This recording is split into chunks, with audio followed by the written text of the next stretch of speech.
बिस्मिल्लाहिर्रहमानिर्रहीम। अस्सलाम वालेकुम। कैपिटल टॉक में खुश आमदेद। कौमी असम्बली में आज हुकूमती वज़रा और पाकिस्तान तहरीक इंसाफ की क़यादत के दरमियान खूब गर्मा गर्मी हुई। और वो जो लोग कह रहे हैं जी कि हुकूमत और तहरीक इंसाफ में मुज़ाकरात हो रहे हैं, तो ऐसा लग रहा था कि ये मुज़ाकरात तो सिर्फ़ एक मजाक है। और दूसरी तरफ जो इमरान खान साहब की बहन है अलीमा खान साहबा, वो चैलेंज कर रही हैं कि अगर तुम में हिम्मत है तो 17 जनवरी को इमरान खान को 190 मिलियन पाउंड केस में सज़ा सुना के दिखाओ। तो ये जो मामला है, ये इस मामले में से कई कहानियां जन्म ले रही हैं। कल इतवार का दिन था। इतवार के दिन अडयाला जेल खुलवा कर जो तहरीक इंसाफ की मुज़ाकराती टीम है उसकी इमरान खान से मुलाकात करवाई गई। कल ही सेनेटर फैसल वाडा साहब ने एक प्रेस कॉन्फ्रेंस की। उस प्रेस कॉन्फ्रेंस में उन्होंने बड़ी अहम बातें की और फिर उनकी प्रेस कॉन्फ्रेंस के जवाब में तहरीक इंसाफ की तरफ से जवाब भी दिया गया। तो कल फैसल वाडा साहब ने जो एक अहम बात की थी वो क्या थी, ज़रा सुनें। जब ये 190 मिलियन पाउंड की अप्रूवल हो रही थी, मैं फेडरल मिनिस्टर था कैबिनेट का, मैंने उस वक्त खान साहब से कहा था कि ये ना करें, खुदा का वास्ता है, ये आपके लिए नैब का केस बनेगा और आपको जेल होगी इसके अंदर। ये ओपन और शट केस है, इसमें तो गल मुक गई है, सजा होनी तो वो होगी। तो वाडा साहब ने कहा था सज़ा तो होनी है और होगी, लेकिन आज एक दफ़ा फिर जो जज साहब हैं उन्होंने सज़ा को मज़ीद मौखर कर दिया है। और मामला जो है वो इसलिए ज़रा दिलचस्प हो गया है कि 17 फरवरी 2024 को फ़र्द जुर्म आयद हुई थी जी इमरान खान साहब पे और उनकी अहलिया बुशरा बीबी साहिबा पे। 18 दिसंबर 2024 को फ़ैसला महफूज किया गया था। 23 दिसंबर 2024 को फ़ैसला सुनाने की तारीख़ 6 जनवरी मुकर्रर हुई।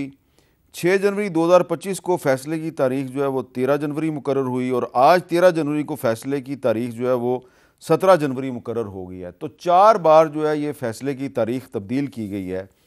और उमर अयूब साहब जो हैं उन्होंने कल क्या कहा था, ज़रा सुनें। वो हमनवा होते हैं कवाली में, एक गा रहा होता है, पीछे वो ताड़ियां मार रहे होते हैं। तो जिस तरह ख्वाजा आसिफ हो गया, फैसल वावडा हो गया, वो सारे जो हमनवा है वो कल शाम से शुरू हो गए थे और उन्होंने वो फैसला जो है वो सामने रख दिया था। आपके पास वो फैसले की तहरीर किधर से आई? क्या आप जज हैं? आप क्या हैं? आपकी हैसियत क्या है? आप इस चीज में कहां से आन टपके हैं? तो ये मामला जो है ये किधर जा रहा है और क्या 17 जनवरी को जज साहब वाकई फैसला सुना देंगे? आज तो उन्होंने ये जवाब पेश किया कि जी इमरान खान और बुशरा बीबी जो हैं वो अदालत में नहीं आए, इसलिए हमने फ़ैसला नहीं सुनाया। अच्छा, फ़ैसला उन्होंने सुनाने का वक्त मुकर्रर किया था 11 बजे, लेकिन उन्होंने आज 10:30 बजे ही अपनी अदालत जो है उसको बर्खास्त कर दिया। तो हमारे साथ मौजूद हैं आज सेनेटर फैसल वाडा साहब और बैरिस्टर अली ज़फ़र साहब जो कि इमरान खान साहब के वकील भी हैं और तहरीक इंसाफ के सीनियर रहनुमा भी हैं। फैसल वाडा साहब, कल आपने प्रेस कॉन्फ्रेंस की थी और प्रेस कॉन्फ्रेंस से तासुर कायम हुआ कि आज यानी कि 13 जनवरी को तो इमरान खान को सज़ा मिले ही मिले, लेकिन आज सज़ा नहीं मिली। आप नहीं समझते कि जज साहब ने चौथी दफ़ा इसको मौखर करके, फ़ैसले को मौखर करके इस केस को बहुत ज़्यादा पोलिटिसाइज़ कर दिया? बहुत शुक्रिया मीर साहब। देखिए मीर साहब, कल जो मेरी प्रेस कॉन्फ्रेंस थी उसमें मेरी बड़ी क्लैरिटी थी कि सज़ा होनी है। अब सज़ा आज हो जाए, कल हो जाए, परसों हो जाए, सज़ा में कोई चेंजेस नहीं आ सकती। सज़ा तो होनी है क्योंकि मैं उस वक्त कैबिनेट का हिस्सा था, फेडरल मिनिस्टर था और उस टाइम पे भी मैंने ऑब्जेक्ट किया था और उसके बाद बनी गाला भी रात को जाकर उनको कहा था कि ये केस अजाब बन जाएगा। वैसे भी इन जनरल ये तो मैं पता नहीं था कि अताब में आ जाएगी पीटीआई और इमरान खान साहब अताब में आ जाएंगे और तबाही हो जाएगी, लेकिन उस वक्त भी ये ओपन एंड शट केस था।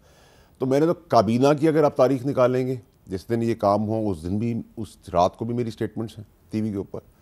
उसके बाद मैं पिछले 2.5 साल से भी ये बात कर रहा हूँ और मैं आपको इतना ही बता सकता हूँ इस केस के अंदर के आपको मीर साहब मेरा पूरा नाम पता है? पता है आपको क्या है मेरा पूरा नाम? फैसल वाडा।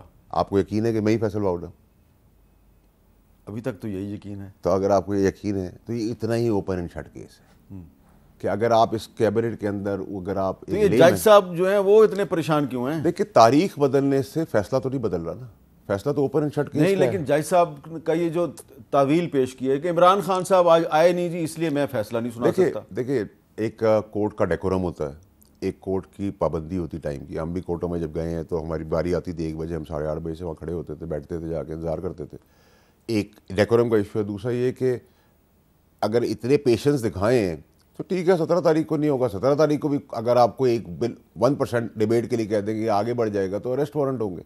क्योंकि आज तो ना वकला थे, ना बीबी थी, ना खान साहब थे, उन्होंने कहा कि जी मैं साथ आऊँगा। इमरान खान एक कैदी है और हेयरिंग भी जो है वो एक ऐसी जगह पे हो रही है जहाँ पे इमरान खान को लाना जो है वो चंद मिनट की बात है। देखिए मीर साहब, मसला सारा ये है कि हम वो ड्रामा सिचुएशन क्यों क्रिएट करना चाहते हैं कि जहाँ उनको बुला के लाएं, ज़बरदस्ती करें। अगर एक आज डेट को आप ये कहें कि ये फ़ैसला तब्दील है या ये फ़ैसला में कोई चेंजेस है या फैसले में सजा दी होगी, तो मैं इस चीज़ को नहीं मान सकता। क्योंकि ये ऐसा ले मैन, मतलब मुझे कानून का बिल्कुल भी पता, अली ज़फ़र साहब एक्सपर्ट है उसके, लेकिन मैं भी उस वक्त बैठा हुआ एक ले मैन ने ऑब्जेक्ट किया था, काबीना के अंदर किया था, उस रात को भी मैंने इंटरव्यू दिया है। ठीक है, टीवी की वो सारी खबरें आपके पास है, तो मैं तो 4 साल से ये बात कर रहा हूँ। अच्छा अली ज़फ़र साहब, आज एक फेडरल मिनिस्टर साहब जो हैं उन्होंने यही उज़र पेश किया कि जी वो इसलिए नहीं पेश हुए कि उनको इमरान खान इसलिए नहीं पेश हुए आज अदालत में कि उनको पता था मुझे सजा मिलनी है। ज़रा मिनिस्टर साहब के अल्फाज भी सुन लें। 190 मिलियन पाउंड का जो स्कैंडल है, ये पाकिस्तान की तारीख का सबसे बड़ा मेगा करप्शन केस है कि आप एक बिजनेस टाइकून को अरबों रुपए की रियायत देते हैं। आपने जिस शख्स के अरबों रुपए माफ किए उससे अरबों रुपए लिए। ये भाग इसलिए रहे हैं और इसलिए पेश नहीं हो रहे क्योंकि इनको पता है कि इस करप्शन में इनके हाथ रंगे हुए हैं, ये कसूरवार हैं। अली ज़फ़र साहब, मेरा सवाल आपसे ये है कि क्या ज़रूरी है कि मुल्ज़िम अदालत में मौजूद हो तो तभी जज सज़ा सुना सकता है, या मुल्ज़िम जो है वो अगर मौजूद ना हो तो तब भी अदालत सज़ा सुना सकती है? हाँ वीर साहब, ये मैंने 40 साल से प्रैक्टिस कर रहा हूँ। हमेशा मैंने ये देखा था कि जिसके ख़िलाफ़ केस हो वो घबराता है, जो फ़ैसला है कि पता नहीं क्या आएगा, और वो परेशान होता है। ये पहली बार मैंने देखा है कि फ़ैसला डर रहा है इमरान खान साहब से। बार बार कोशिश की गई कि उसको हमने रिक्वेस्ट भी की, मीडिया पे भी कहा, इमरान खान साहब ने भी रिक्वेस्ट की मीडिया पे, हमें भी कहा कि आप जगह जगह ये आके कहें कि फ़ैसला जल्द सुनाया जाए, क्योंकि उनको इस फैसले से डर नहीं। हमें पता है कि पहले भी साइफर केस का फ़ैसला आया था, तोशाखाना 1 का फ़ैसला आया था, इद्दत केस का फ़ैसला आया था। हुकूमत के वकला, हुकूमत के अरकान, हुकूमत के मिनिस्टर्स यही कहते थे बहुत बड़ा केस है जी हमारे पास। लेकिन जब तोशाखाना 1 में नीचे सज़ाएँ तो सुनाई गई, लेकिन जब मैं हाई कोर्ट में पेश हुआ तो पहले दिन में ही कन्विक्शन और सेंटेंस दोनों ख़त्म कर दिए गए। इसी तरह साइफर केस में बहस हुई थोड़ी बहुत, लेकिन उसके बाद वो भी ख़त्म हो गया, इद्दत केस भी ख़त्म हो गया।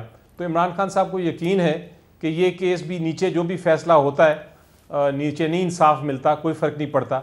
उनको पता है कि अल्टीमेटली हाई कोर्ट या सुप्रीम कोर्ट में उनको इंसाफ मिलेगा, तो वो तो इंसिस्ट कर रहे हैं कि आप फैसला करें।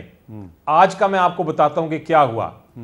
होता यह है कि जब ये केस कॉल होता है, यानी केस की तारीख होती है, तो हमें इतला मिल जाती है कि आपने किस वक्त आना है, कब केस होगा। तो इतला ये थी कि 11 बजे केस होगा। 10:30 बजे वकला पहुंच गए जी। 11:15 बजे मिसेज इमरान खान भी पहुंच गई। इमरान खान साहब को जेल से लाना बड़ा आसान है, वो तो जेल में ही है। वो तो 4.5 मिनट लगते हैं उनको जेल से अदालत के कमरे में लाने के लिए, क्योंकि अदालत भी जेल में ही है, भी वहां से लाया जा सकता था, क्योंकि अदालत भी जेल में है। अदालत भी जेल में है जी, बिल्कुल।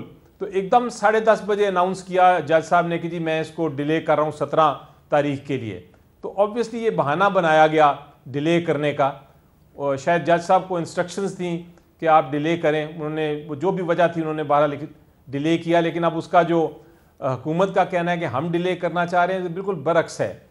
मैं आपको आई विटनेस अकाउंट बता सकता हूं कि मेरी खान साहब से 3-4 दिन पहले जब मुलाकात हुई तो उन्होंने यही कहा कि आप इंसिस्ट करें कि ये करें फैसला। और आज के दिन, आज हम एक्सपेक्ट कर रहे थे फैसला, सारे MNA, सारे सेनेटर्स सब आज इस्लामाबाद इसीलिए आए थे कि हम ये केस के बारे में हमारा ख्याल था कि आज फैसला होगा तो फिर हम उसके ऊपर बातचीत कर सकेंगे। तो ये मौखर बार बार मौखर करने की वजह क्या है? ये कहना कि हम बार बार मौखर करने की वजह क्या है?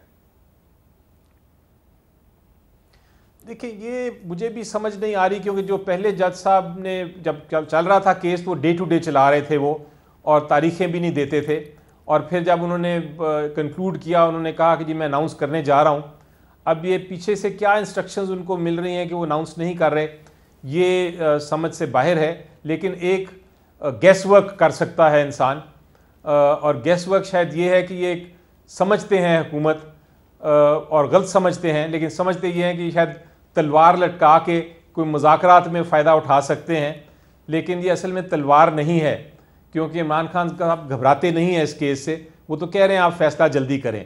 तो अगर हुकूमत इसलिए डिले करा रही है ये केस का फैसला कि वो कोई मुज़ाकरात में कोई फ़ायदा उठाएंगे, तो उनको ये बिल्कुल उनकी गलत फहमी है। अच्छा, अब फैसल वाटा साहब, एक तरफ मुज़ाकरात हैं, दूसरी तरफ कौमी असम्बली में आज एक दूसरे के साथ गर्मा गर्मी है, और तीसरी तरफ फैसला बार बार मौखर होता है, तो उससे बहुत सी कहानियाँ जन्म ले रही हैं। और एक कहानी ये भी है कि जी हुकूमत डरती है कि अगर फैसला सुना दिया तो तहरीक इंसाफ इसको पहले हाई कोर्ट में चैलेंज करेगी, ये हाई कोर्ट से भी मुस्तरद हो सकता है, फिर वो सुप्रीम कोर्ट में चली जाएगी, क्योंकि पहले जो कन्विक्शंस हुई थी इलेक्शन से पहले वो तो ख़त्म हो गई। देखिए अमीर साहब, नेचुरली जब भी यहाँ सज़ा सुनाई जाएगी 17 को या व्हाटएवर, तो ये हाई कोर्ट जाएंगे, फिर हाई कोर्ट में हारने के बाद ये सुप्रीम कोर्ट जाएगी।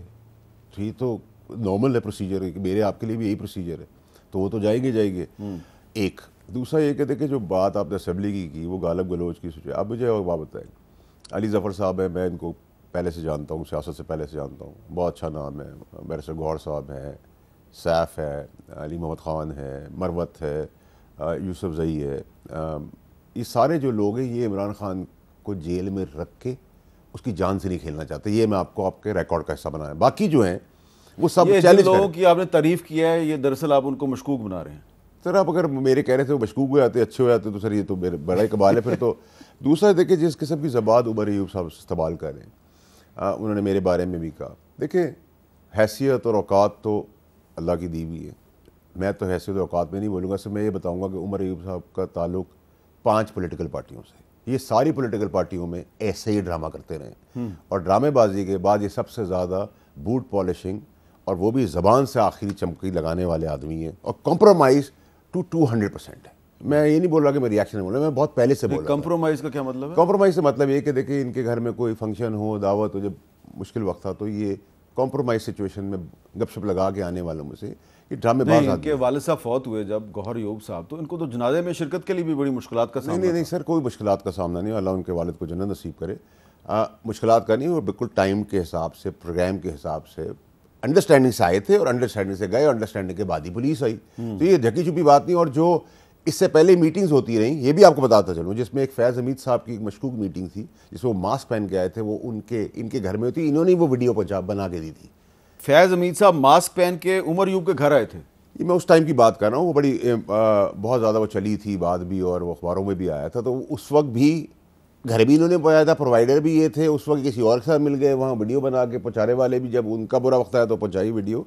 तो उमर अयूब का कोई कैरेक्टर या कोई पॉलिटिकल स्टैचर या कोई क्रेडिबिलिटी तो नहीं। 100 से ज़्यादा मुकदमे क्यों उन पे कायम हो चुके हैं? सर उसमें किसी में भी आप वो खुलेआम फिर भी फिर रहे हैं, इतनी बात करने की उनको इजाज़त भी है। ठीक समझे ना, गंडापुर साहब के साथ भी यही है, समझ नहीं रहे मेरे साहब। ये आपका मसला है कि आप इस कुर्सी पे बैठ के जब मासूम शक्ल से देखते हैं, जबकि आपको सब कुछ पता है पाकिस्तान में क्या हो रहा है, वो सब कुछ भी पता है जो हमें भी नहीं पता, तो फिर सर आप मुझसे क्यों पूछें? मुझसे कहलवाना चाहते हैं, मैं तो खुल के बोलूँगा, मुझे कोई फिक्र नहीं। अली ज़फ़र साहब, एजाज चौधरी साहब आपके साथी सेनेटर हैं, उनके आज प्रोडक्शन ऑर्डर जारी हो गए। बहुत अच्छा काम हुआ है। वो बहुत अरसे से वो कैद में हैं। आज उनके चेयरमैन सेनेट यूसुफ रज़ा गिलानी साहब ने प्रोडक्शन ऑर्डर जारी कर दिए हैं। तो ये इसको अब हम किस सेंस में लें? आपके साथी हैं, आप बताएंगे कि उनको यानी कल के लिए उनके प्रोडक्शन ऑर्डर जारी हुए हैं, तो अगर कल वो आ जाते हैं तो हम ये समझे कि हुकूमत और अपोजिशन में मामलात जो हैं वो बेहतरी की तरफ जा रहे हैं। जी हामिद मीर साहब, मैं इसको बिल्कुल एक आइसोलेटेड मैटर समझता हूँ। ये बहुत देर से पूरी सेनेट कोशिश कर रही है कि एक सेनेटर हैं, उनका राइट है, उनका हक है कि वो उनका अगर सेशन चल रहा है तो उनको प्रोड्यूस किया जाए ताकि वो सेशन अटेंड कर सकें। आइन भी ये कहता है, कानून भी ये कहता है। और एक बार पहले जो डेप्टी चेयरमैन थे, उन्होंने प्रिजाइड कर रहे थे सेनेट पे, मैंने ही रिक्वेस्ट की, उन्होंने प्रोडक्शन ऑर्डर जारी भी किया, लेकिन वो इम्प्लीमेंट नहीं हुआ। तो ये जो रिक्वेस्ट की थी हमने चेयरमैन साहब से, जो सेनेट के चेयरमैन हैं, उनसे रिक्वेस्ट की थी कि आपकी जिम्मेदारी है, इसका अपना हक अदा करें, आप जो पोस्ट पे आप बैठे हैं। तो खुशाइन बात यह है कि उन्होंने ये प्रोडक्शन ऑर्डर फिर फाइनली कर दिया, और अब उम्मीद ये है और देखना ये है कि ये इम्प्लीमेंट होता है कि नहीं, क्योंकि पिछला ऑर्डर भी इम्प्लीमेंट नहीं हुआ। अब ये जिम्मेदारी है चेयरमैन साहब की कि वो करें। इसको आप इस तरह ना समझेंगे ये कोई सॉफ्टनिंग है किसी साइड पे, ये बिल्कुल एक कानून का कंप्लीटली एक प्रोसेस है जो नहीं फॉलो किया गया था। आपको याद है कि ये पहले भी होता रहा है, बहुत बार हुआ है जब प्रोडक्शन ऑर्डर्स पेश किए गए हैं और चेयरमैन या स्पीकर ने असेंबली के जो कहा है उनको पेश कराया है। तो ये कोई नई बात नहीं, इसका टाइमिंग ऐसी है कि शायद लोग कह रहे हैं कि ये कोई सॉफ्टनिंग अप है, लेकिन सॉफ्टनिंग अप बिल्कुल नहीं है।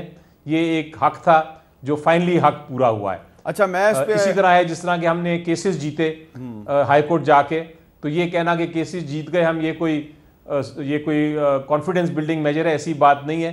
केसेस इसलिए जीत रहे हैं हम कि वो अल्टीमेटली केसेस हैं ही बेबुनियाद। अच्छा, अगर हम यूसुफ रज़ा गिलानी साहब की हिस्ट्री को देखें तो जब वो मोहतरमा बेनज़ीर भुट्टो साहबा की वज़ारत उज़्मा के दौर में वो जब स्पीकर कौमी असम्बली थे, तो उन्होंने हुकूमत की मर्ज़ी के ख़िलाफ़ उस वक्त के जो एक अपोजिशन MNA थे शेख रशीद साहब, उनके भी प्रोडक्शन ऑर्डर जारी किए थे और उस पर उनको काफ़ी मसाइल का सामना करना पड़ा था। तो वो वैसे प्रोडक्शन ऑर्डर तो जारी कर देते हैं, लेकिन मुझे ये बताइए अली ज़फ़र साहब, आपको अब तहरीक इंसाफ के और हुकूमत के जो मुज़ाकरात चल रहे हैं उनका क्या मुस्तकबिल नज़र आ रहा है, ख़ास तौर पे कि कल जबकि इतवार के दिन अडयाला जेल खुलवा के आपकी मुज़ाकराती टीम की इमरान खान साहब से मुलाकात करवाई गई, तो उसके बाद आपको लगता है कि मुज़ाकरात का जो अगला दौर है, अगला सेशन है, उससे कुछ पॉजिटिव चीज़ निकलेगी? देखिए जी, वो डिपेंड करता है अब हुकूमत पे, क्योंकि खान साहब ने वो बहुत बड़ा वाज़ेह तौर पे क्लियरली बताया कि उनकी जो पहली दो कंडीशंस हैं, पहली कंडीशन ये कि जुडिशल कमीशन हो और दूसरी के जो लोग बेबुनियाद तरीके पे केसेस के अंदर जेलों में पड़े हैं उनको रिहा किया जाए। वो ये दोनों कंडीशंस अगर पूरी हो जाती हैं तो मुज़ाकरात आगे चलेंगे, वरना उन्होंने कह दिया है कि ये आखिरी मीटिंग है, इसके बाद मीटिंग आपने नहीं करनी। तो अब जिसको कहते हैं कि अब फैसला इसको आगे मुज़ाकरात को चलाना है कि नहीं चलाना, ये अब हुकूमत के इख्तियार में है। अगर वो ये डिमांड्स मान जाते हैं तो फिर तो आगे मुज़ाकरात होंगे और चलेंगे, वरना ये फेल हो जाएंगे। ये पोजीशन है उनकी, जो खान साहब से मीटिंग के बाद जो उन्होंने कही। और आज हमारी पार्लियामेंट्री जॉइंट कमेटी की मीटिंग भी थी, उसमें भी यही डिस्कस हुआ। अच्छा, अब क्योंकि थोड़ी देर पहले फैसल वाडा साहब जो हैं उन्होंने तहरीक इंसाफ के कुछ रहनुमाओं के नाम लेके तो उनको कंप्रोमाइज़्ड कहा है, मशकूक कहा है, तो अब वो कह रहे हैं जी आपको बहुत कुछ पता होता है। मुझे जो कुछ पता होता है वो तो मैं आपको बता देता हूँ। अब मैं किसी को कंप्रोमाइज़ तो नहीं कह रहा, लेकिन मैं ये कहूँगा कि जो हमारी अहम पॉलिटिकल पार्टीज़ हैं उनके जो स्पोक्स पर्सन है, जो तर्जुमान है, कम से कम तर्जुमान जो है उसको अपॉइंट करते हुए उसकी बैकग्राउंड देख लेनी चाहिए कि आजकल वो जो अपनी क़यादत का डिफेंस कर रहा है तो पहले वो क्या कहता रहा है। मिसाल के तौर पे आप देखें कि पंजाब हुकूमत की एक तर्जुमान है, मुस्लिम लीग नून से उनका ताल्लुक़ है, वो पहले मुस्लिम लीग नून की क़यादत के बारे में क्या कहती रही हैं और आजकल क्या कहती हैं। जो जुबान कल तक रॉ के लोग बोलते थे, या जो जुबान कल तक इंडियन मीडिया बोल रहा था, आज इंडियन मीडिया खामोश है। नवाज शरीफ साहब बोल रहे हैं। नवाज शरीफ साहब की इंसल्ट करने की कोशिश ऐसे ही है जैसे चांद के ऊपर थूकना। जरा सब खुल के हंसे सारे।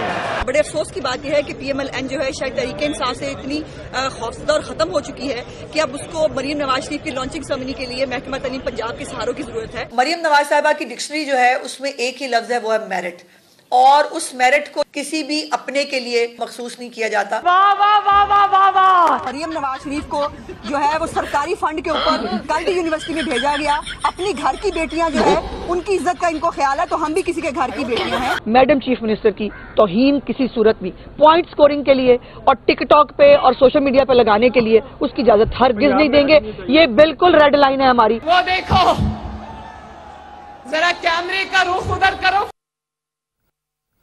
और अब हम ज़रा कैमरे का रुख करते हैं तहरीक इंसाफ के तर्जुमान जनाब शेख वकास अकरम साहब की तरफ। जिस मुकदमे की आज हम बात कर रहे हैं, 190 मिलियन पाउंड का जो केस है, इसके बारे में वो पहले क्या कहते रहे हैं और आजकल क्या कहते हैं? खान साहब, मैं आपसे पूछता हूं, आप मेरे भी वजीर आजम है ना, आप तो जलसों में कहते थे पैसे लेके आए, ले आए ना, बोलेंगे ये पैसा किसी सियासतदान की जेब में से नहीं निकाला आपने, ये पैसा एक कारोबारी शख्सियत की जेब में से निकाला है। वो तस्वीर जो ब्रिटिश गवर्नमेंट ने किया है, ऐसा ही तस्वीर एक आपकी सुप्रीम कोर्ट के साथ भी यही कर चुके हैं। ये मुजरिमाना खामोशी क्यों है? इस कौम को इतना बेवकूफ क्यों समझते हैं आप? यू थिंक के और किसी को याद नहीं रहेगा कि ये पैसा किसका था और कहां से पाकिस्तान में आया? शर्म की बात है। वो पैसा न इमरान खान साहब के अकाउंट में आया, न बुशरा बीबी के अकाउंट में आया, वो पैसा हुकूमत पाकिस्तान के पास आया, वो पैसा काबीना की मंजूरी के बाद जो है पाकिस्तान लाया गया। अलकादे ट्रस्ट केस में किसी ने कोई जाती फायदा नहीं उठाया है। 190 मिलियन पाउंड पाकिस्तान आया है, लोगों को तो खुश होना चाहिए। ये एक पॉलिटिकल विक्टिमाइजेशन का केस है।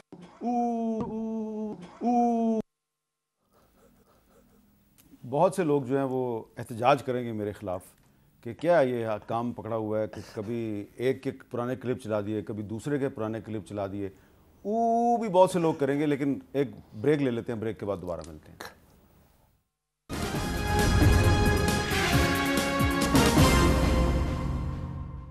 कैपिटल टॉक में दोबारा खुश आमदेद।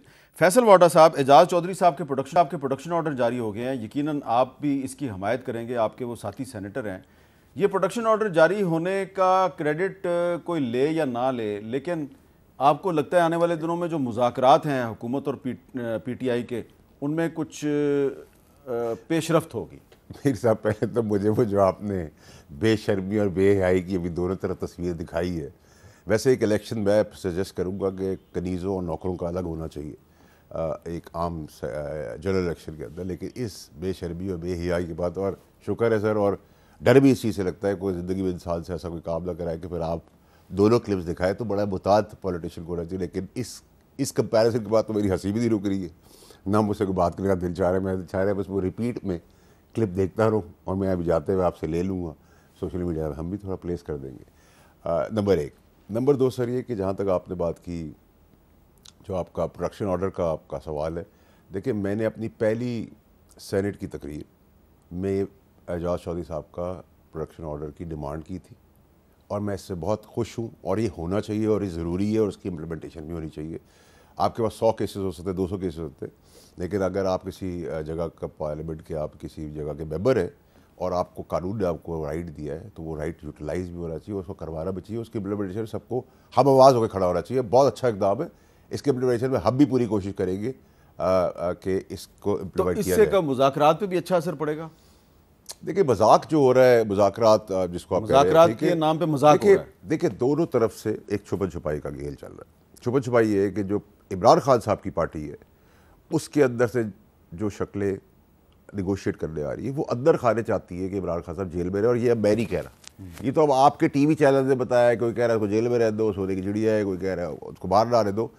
तो ये तो सारा ड्रामा है, और जब तक इमरान खान साहब अंदर है तब तक ये सारे 90% कॉम्प्रोमाइज़ जो मेन लीडरशिप है, मैं अली जफर साहब की बात नहीं कर रहा, मैं मरवत की बात नहीं कर रहा, मैं जितने नाम लिए उनकी बात नहीं कर रहा जो उनके नाम मैंने लिए।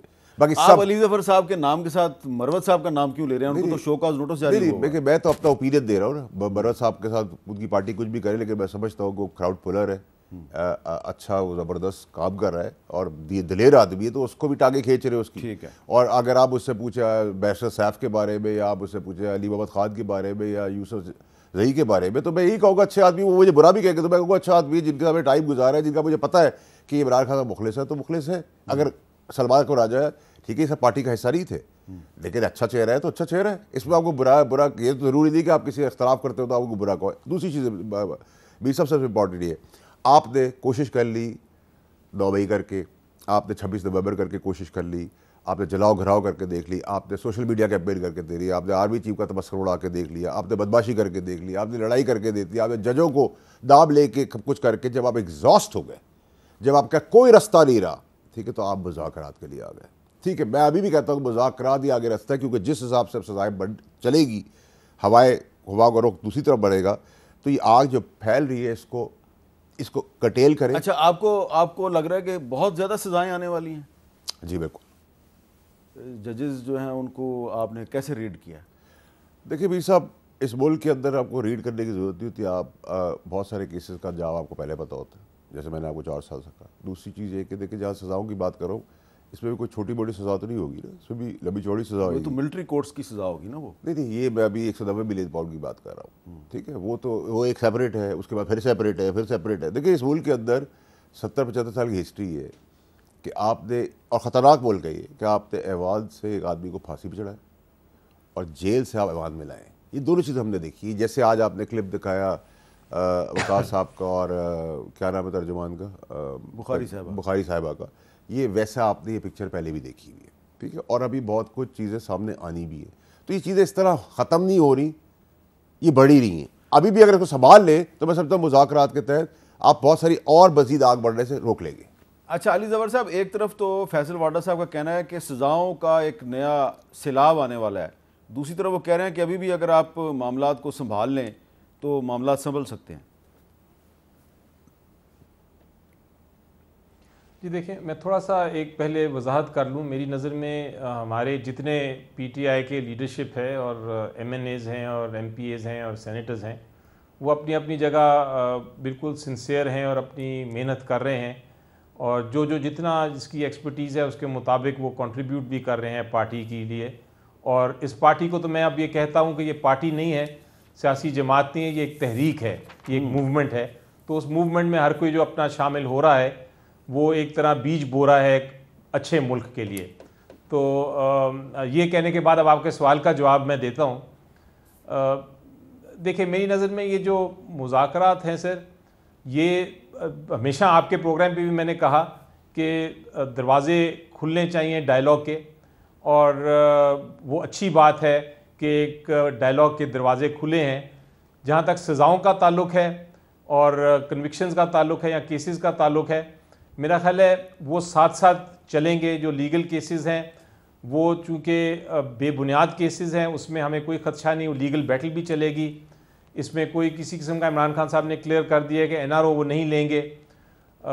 दूसरा, जहाँ तक ताल्लुक़ है कि केसेस नए बनाए जाएंगे, मेरा ख्याल है जितने मेजर केसेस थे, जो बड़े सीरियस केसेस अपनी तरफ से बनाए थे, वो तो अब ख़त्म हो गए। अब जो नए केसेस आएंगे अगर, वो बहुत छोटी छोटी नौयत के होंगे, और उसको वैसे भी अदालतें जो हैं उसमें बेल्स दे रही हैं और वो या उनको ख़त्म कर रही हैं, तो कोई उसमें भी ख़दशा नहीं नज़र आ रहा।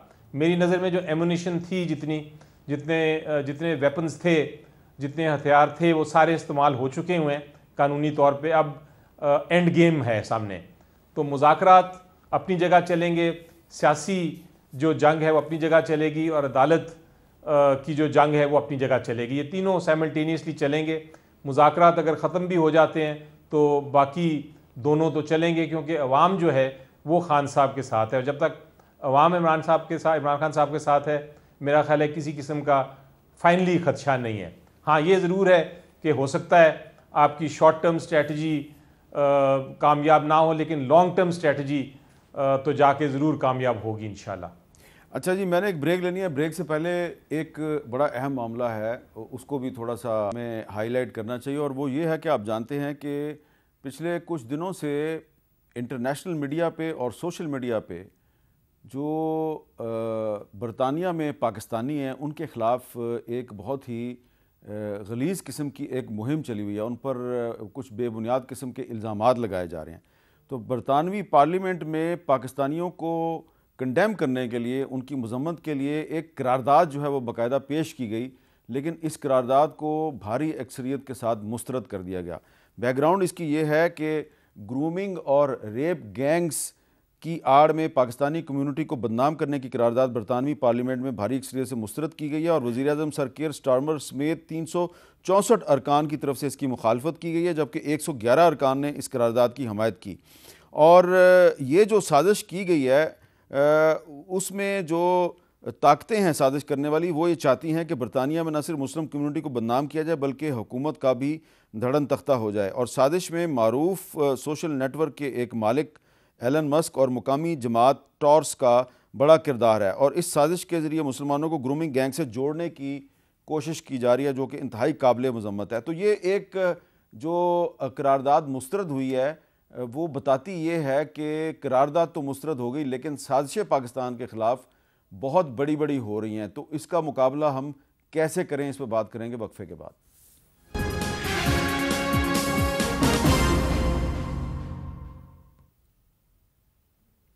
कैपिटल टॉक में दोबारा खुशामदीद।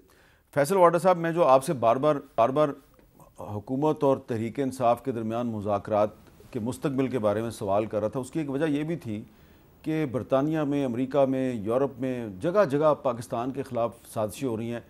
और वैसे तो हमारी हुकूमत की अपनी पॉलिसियाँ भी जो हैं वो दोस्तों को दुश्मन बना देती हैं, लेकिन बाज़ जगहों पे जो राइट विंग के एक्सट्रीमिस्ट हैं यूरोप में ख़ास तौर पे और यूके में, वो भी पाकिस्तान के ख़िलाफ़ बहुत सी साजिशें कर रहे हैं। तो अगर पाकिस्तान में हुकूमत और अपोजिशन लड़ेगी तो फिर मिलजुल कर इन साजिशों का मुकाबला कैसे होगा? मीर साहब देखें, अनफॉर्चुनेटली है कि जो तहरीक इंसाफ का ये साइड है, सोशल मीडिया की साइड है, वो तो इस बदनामी के अंदर जितना भर सकती है हिसाब भरेगी, उनका साथ देगी। अभी तो आपने देखा वो अपने मुल्क को कम बदनाम कर रहे हैं। जो प्रोपेगेंडा पीटीआई ने अब तक किया है मुल्क के ख़िलाफ़, पीटीआई के लोगों ने, खान साहब के पास तो ट्विटर हैंडल नहीं है फ़ोन के अंदर, लेकिन उनकी आड़ में जो एसएम की जो टीमों ने काम किया है, वो आप समझते हैं मुल्क बेहतरी के लिए काम किया है, मुल्क से मुखलिसी का काम किया है। चाहे आपने चीफ़ की तस्वीरें लगाई हो, चाहे SIFC हो, चाहे आपको फॉरेन इन्वेस्टमेंट की बात हो, चाहे आपके बैंक रेट्स की बात हो, चाहे आपको करंट अकाउंट डेफिसिट की बात हो, एक्सपोर्ट्स की बात हो, यहाँ तक कि आपने कहा कि जी लोग अपने माँ बाप को रेमिटेंसेज ना भेजें, तो वो मुल्क दुश्मनी क्या मुल्क के साथ अच्छा काम है। तो जो बरतानिया के लोग कर रहे हैं वो मुल्क के अंदर बैठी हुई पीटीआई के ड्रोल्स और ट्रोल्स और ये सारी चीज़ें कर रहे हैं काम। तो आप तो ये दुआ करें और अली ज़फ़र साहब ऐसे लोगों से ये बात करें कि खुदारा अपनी मुखालफत अपनी जगह पे, सियासी मुखालफत अपनी जगह से, एक दूसरे से मुखालफत अपनी जगह पे, लेकिन पाकिस्तान के मकसद के अंदर तो यूनाइटेड हो जाए, वो तो उनको फ़ायदा होगा, पाकिस्तान को थोड़ी फ़ायदा होगा। जी अली ज़फ़र साहब, आप इस बारे में क्या कहें? और एक आखिरी चीज़, अली ज़फ़र साहब ने कहा कि हर बंदा अपनी कैपेसिटी में काम कर रहा है, और मैं अली ज़फ़र साहब से एक सवाल करना चाहता हूँ कि उस कैपेसिटी में जितनी भी उनकी लीडरशिप है, उमर अयूब समेत, वो कहाँ थे 26 नवंबर को? अच्छा, 26 नवंबर को उमर अयूब साहब तो बिल्कुल डी चौक में थे, मैंने उनको खुद देखा। बाकियों के बारे में आपका सवाल जो है वो चले, उमर अयूब साहब समेत मैंने बाकियों का ही पूछा, तो उनकी भी कैपेसिटी बता दें। अली ज़फ़र साहब, मेरा सवाल ये है कि ये जो ब्रिटिश पार्लियामेंट में एक रेजोल्यूशन ब्रिटिश पाकिस्तानीज़ के ख़िलाफ़ और मुसलमानों के ख़िलाफ़ पेश की गई, उसका मकसद ये था कि जो ब्रिटिश पाकिस्तानी हैं उनको एज अ कम्युनिटी कंडेम करवाया जाए। वो कोशिश तो कामयाब नहीं हुई, लेकिन आप नहीं समझते कि जिस तरह के फैसल वाडा साहब कह रहे हैं कि तहरीक इंसाफ सोशल मीडिया पे ख़ुद पाकिस्तान के ख़िलाफ़ बड़ा प्रोपेगेंडा कर रही है, तो ये वक्त ऐसा है कि हम एक अपनी स्टेट के ख़िलाफ़ प्रोपेगेंडा ना करें, ताकि जो हमारे ख़िलाफ़ बहुत बड़ी बड़ी कॉन्स्पिरेसीज़ हैं वो कामयाब ना हों। जी देखें, जहाँ तक पहले ये जो राइट विंग मूवमेंट है, एक्सट्रीमिस्ट मूवमेंट है, जो यूरोप में भी है और इंग्लैंड में भी अब उसकी निशानदेही नज़र आ रही है। ये एक मूवमेंट चल रही है पूरी दुनिया में, और ये एंटी इमिग्रेशन मूवमेंट है। उसमें जिस मुल्क में भी जिस मुल्क से ज़्यादा इमिग्रेंट्स आए हुए हैं वो उस मुल्क के ख़िलाफ़ है। मुझे जो सरप्राइज़ हुआ, मुझे परेशानी हुई, वो ये नहीं है कि ये रेजोल्यूशन आई और आके मेजॉरिटी से मुस्तरद हो गई, वो तो अच्छी बात है, लेकिन ये हकीकत के 100 से ज़्यादा लोगों ने इसके फेवर में वोट किया, ये ज़्यादा तशवीशनाक बात है। और इससे नज़र आता है कि वहाँ की जो कम्युनिटी है उसको, हमारी हुकूमत को भी और हमारी वैसे भी जो नेशनल्स हैं हुकूमत से बाहर, उनको भी और पॉलिटिकल पार्टीज़ को भी सपोर्ट करना चाहिए, क्योंकि ये नहीं हो सकता कि इंग्लैंड में हमारा बहुत बड़ा डायस्पोरा है, बहुत सारे लोग हैं, और ये अगर कोई इंडियन लॉबी कर रही है या कोई वहाँ कोई और साजिश है उनके ख़िलाफ़, तो हमें उसको हराने के लिए, उसको शिकस्त देने के लिए एक यूनाइटेड फ्रंट पेश करना चाहिए।